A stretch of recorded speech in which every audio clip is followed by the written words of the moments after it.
You're listening to DM Record.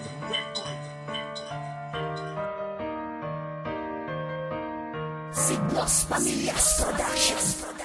Sinta, alam mo ba, labis akong nasaktan. At kung iniwan mo ako, walang sapat na dahilan. Kaya ngayon aking sarili di na ipagsisiksikan. At ako ay bumalik sa'yo, di na pagpipilitan. Sapagkat alam ko na, meron ka na ngang iba.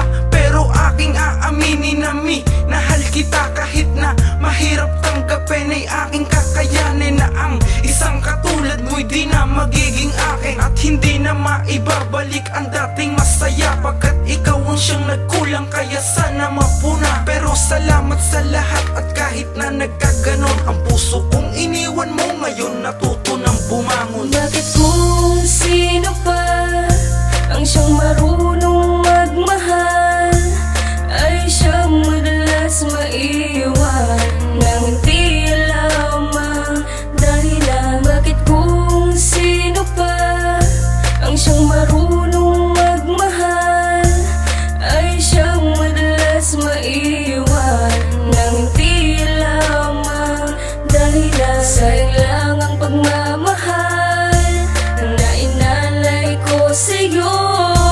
Bakit ikaw ngayon ay biglang nagbago? Kailangan pa bang ipagpatuloy kundi ako ang nais mo? Makasumpaan sa harap ng altar at maging kabiyak ng puso mo. Siguro nga di ka para sa akin at ako'y di para sa'yo. Kaya ang puso na magkarugtong, siguro tama lang na maglayo. Dahil lahat naman ay ginawa para mapasaya ang tulad niya. Ang gusto ko lang naman, sinta, makamit ko ang pag-ibig na walang hanggan at masaya, walang sawa na magsasama. Pero yon ay ilusyon, kaya kung pwede tama na, lumayo ka na. Pagkat gusto na nga kitang kalimutan at tayo ay magtagal, di na maisa sa katuparan. Dahil napag-isipan ko na at napagtanto na kung sino pa ang tapat, siya pa ang laging bigo. Bakit kung sino pa ang siyang marunong magmahal ay siyang madalas maiwan nang hindi lamang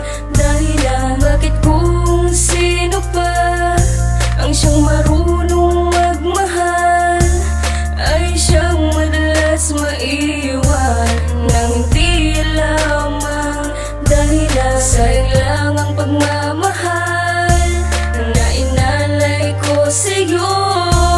Bakit ikaw ngayon ay biglang nagbago? At sa ginawa mo sa'kin, ako ay natuto na hindi sa lahat ng bagay ay dapat maging seryoso. Dahil darating pala ang panahong wala ka na, pero kailangan tanggapin at ika'y limutin na. Nang sa ganon ay humilo man sugat na natamo dito sa aking puso. Pero dahil ito sa'yo, dahil akala ko ay hahantong sa masayang pagmamahalan, yung pala lahat ng ito para sa iyo ay katuwaan. Wala na akong dapat patunayan dito sa pagmamahalan.